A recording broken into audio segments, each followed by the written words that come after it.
Good afternoon. Thank you for joining us for this month's status report on the work being done and being made within the Ministry and Department of Education and the Bermuda Public School System. This update and the subsequent updates are part of a promise I made to ensure that the Bermudian public were informed on the progress made within these entities. Today, I will provide progress reports on IT improvements, facilities, union meetings, and the Strategic Plan for Public School Education, or Plan 2022.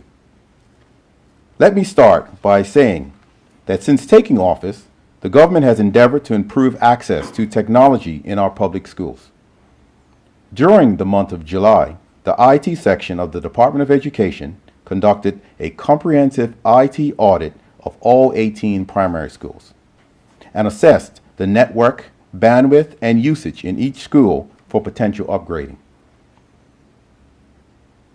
Technical officers of the IT team visited primary schools to assess the current state of IT functionality within each school. This entailed ensuring the existing technology at each school was working as expected and any equipment not working or having issues was marked for repairs. During the audit undertaking, these primary schools with higher counts of issues were Port Royal, Victor Scott, and Francis Patton. These issues comprised of aging, multifunctional devices, and non-working smartboards and smartboard projectors. The audit also revealed a total of 28 workstations that need replacement. The IT team will now go back to these schools over the next 2 weeks and remediate problems found. In addition to school audits, the IT team spent time reaching out to local vendors to request assessment of schools with the aim of evaluating the possibility of providing and delivering fiber optic connectivity to increase bandwidth in all schools within our system. The IT team is also working on finalizing solutions for reducing the response time of PowerSchool, the department's internal communications platform for parents, teachers, principals, and students. Now let me provide an update on how the Department of Education is progressing with Plan 2022, the 5-year strategic plan for public school education. There are specific strategies within Plan 2022 that underscore the importance of ensuring parents are well informed and connected to their schools. To execute these strategies, the Commissioner of Education met with the Parental Involvement Committee, or PIC, on January 24th, where members were updated on Plan 2022. Members were also given a presentation on standard-based grading and consulted about potential changes to the Education Act. The Commissioner of Education has also met with the PTA presidents of primary and middle schools for the first time to discuss strategy for how PTAs can become more involved with their individual schools and how they can effectively work with the Department of Education to improve schools. Commissioner Richards reported that PTA presidents were indeed passionate about their schools and are committed to helping our children succeed. Meetings with PTA presidents will continue to take place on a monthly basis. The third area of updates covers union activity. I previously stated that we are determined to hold regularly scheduled joint meetings within our union partners. On Monday, January 28th, I held my regularly scheduled quarterly meeting with the Bermuda Union of Teachers executive. This meeting was very productive, with healthy discussion that focused on collaboration within the ministry and identifying areas for transforming the public school system. Additionally, as suggested when I met with the BUT in December, to enhance the working relationship with the BUT, the Joint Consultative Committee, or JCC, meetings resumed with the BUT and the Department of Education. The first JCC meeting was held on January 15th.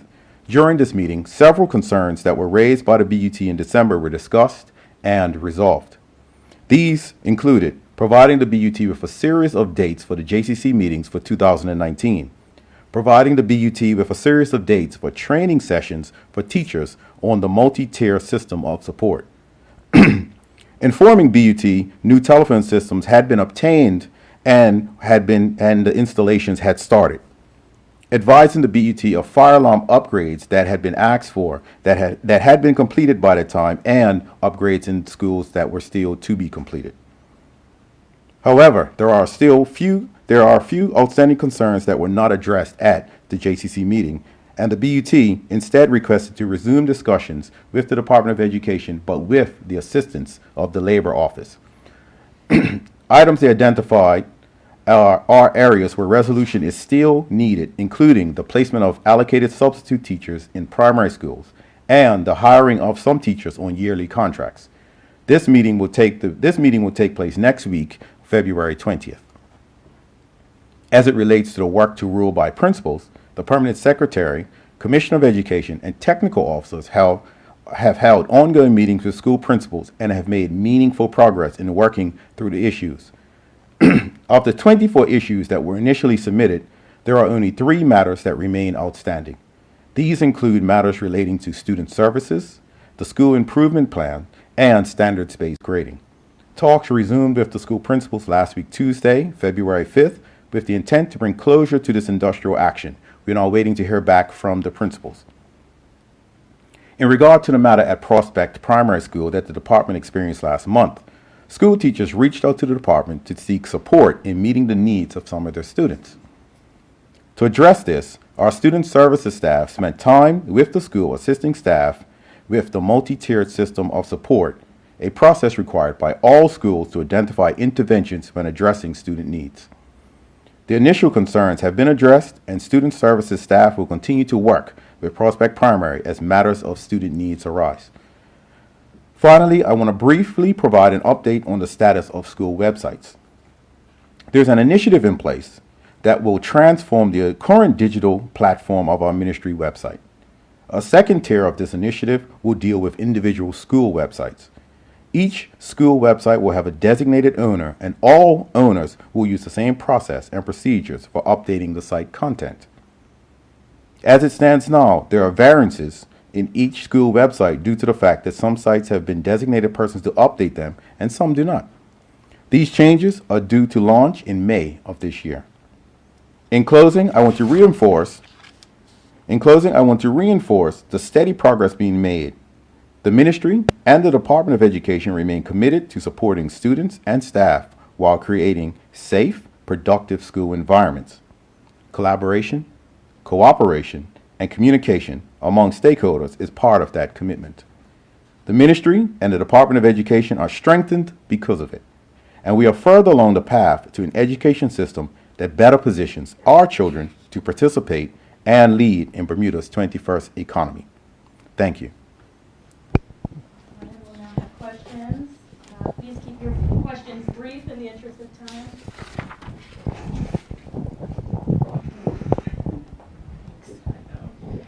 Good afternoon, Minister. Good afternoon.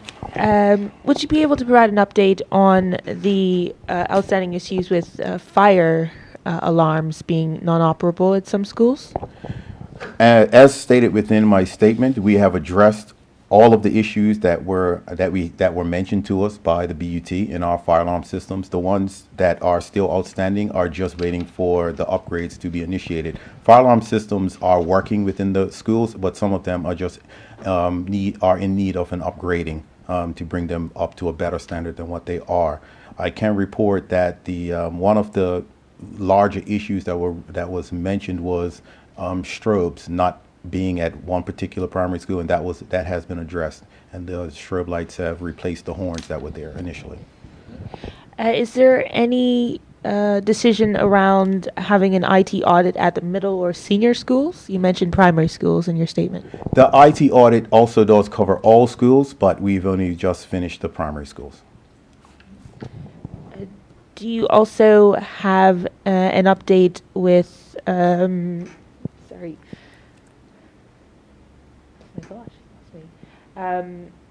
school reports? School report.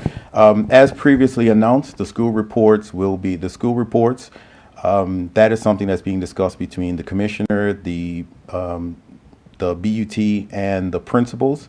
And once they're ready to be released, they will be released. The commissioner did send a letter out to all principals and which was forwarded on to all teachers concerning that just recently, and which also did detail actual dates that the reports are expected to be delivered. Can you repeat those dates? I don't have the dates with me at this time, but we can get them to you, and I'm quite sure that you've seen a copy of that letter.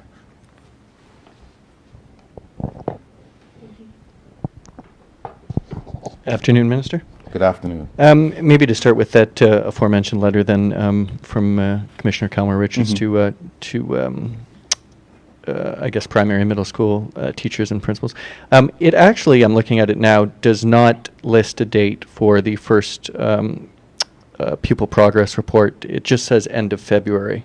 So I guess my question is there a hard date in place for when parents can expect that progress report? Well, if the letter says end of February, I expect the deadline to be February 28th.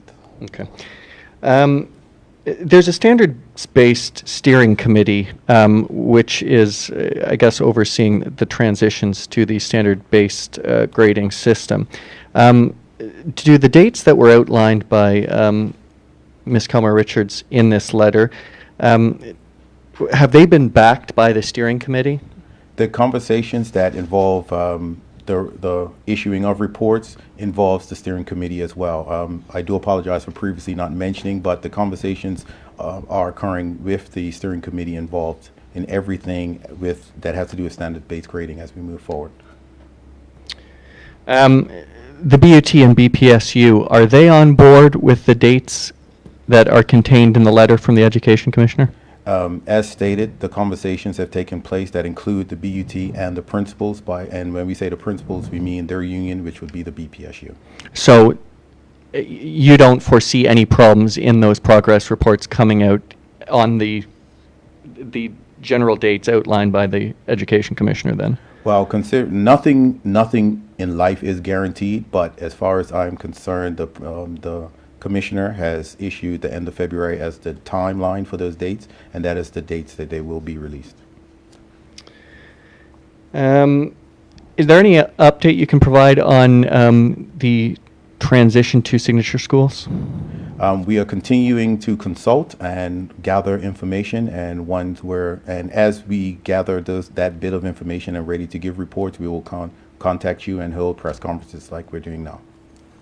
You mentioned school websites. The individual school websites, who is currently in charge of updating those and the care of that? Does that fall to individuals at the schools themselves?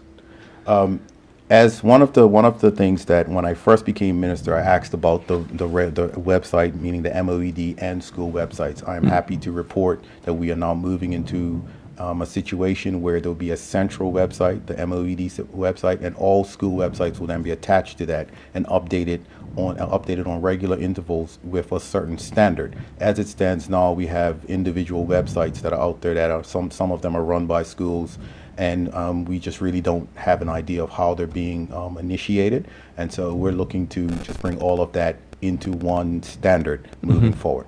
And so that standard, those individual school websites that are under the MOED umbrella website, those will all be updated and run and managed by somebody inside the ministry? Everything, not within well, of course the content will come from the schools, and we haven't decided if anyone at the school will be doing it or someone within the ministry will be doing it, but there will be a standard across the board. Okay, so it just hasn't been determined who the responsibility will fall to? At the moment, we are in the embryonic process of modifying the website. And as a matter of fact, just before I came to this meeting, I looked at a potential markup of what the future website's going to look like. So we're still working on it. And as I said, by May, we're looking to have this launched. Okay, appreciate that, Minister.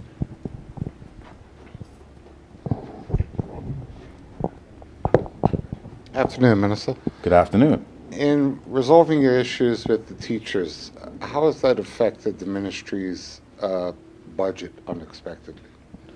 Not quite sure I understand the question. It's the issues with the teachers. As you said, some of them are ongoing. Some of them have to deal with infrastructure upgrades. When it comes to things like potential life and safety, such as fire alarms, we have to just find the funding to do the things that need to be done. So far, everything that we've done has been within our budget allocation that we've had for the year, and money that we've had already for facilities ongoing maintenance. So it hasn't affected us in any drastic way. Minister of Finance is going to be reading out the budget in a couple of weeks. Have you had any special requests of him? Our process is that we want to continue with transforming the Bermuda public education system. And when we do talk about it, we'll talk about the things that we're doing to progress Plan 2022 within the next budget year. You spoke about talks with the teachers. Can you just clarify where you are with the talks with the principals? With the principals, as I said, we're down to 3 issues out of the list that they had provided, and a meeting took place just last week to discuss. And currently, the commissioner and permanent secretary are waiting for the principals to get back to them with a response to whatever was discussed last week. I do apologize. I was out sick the entire last week, so I'm just getting up to speed with some of the conversations. But typically, those conversations with the teachers take place between the commissioner and the permanent secretary, and then I get updates from them. Minister, thank you. On another note, last week there was an incident up at a couple of the senior high schools in which police had engaged on property. What is the policy? Just to clarify for those parents that are watching, what is the policy coming from your ministry when it comes to that type of situations? Thank you, Trevor, for asking that question. What happened at Cedar Bridge Academy was something that was initiated by the school, and it's something that is fully supported by myself as the minister. The principal decided it was prudent to call in and ask the Bermuda Police Service to assist them with some security protocols. And so that's what happened up at Cedar Bridge, and I'm encouraged by it. It's something that I stand behind. We want all of our students and all of our parents to know that their children are coming into schools that are safe, and they can rest assured that we'll be looking after them while they're within the school system. Thank you very much, sir. Thank you.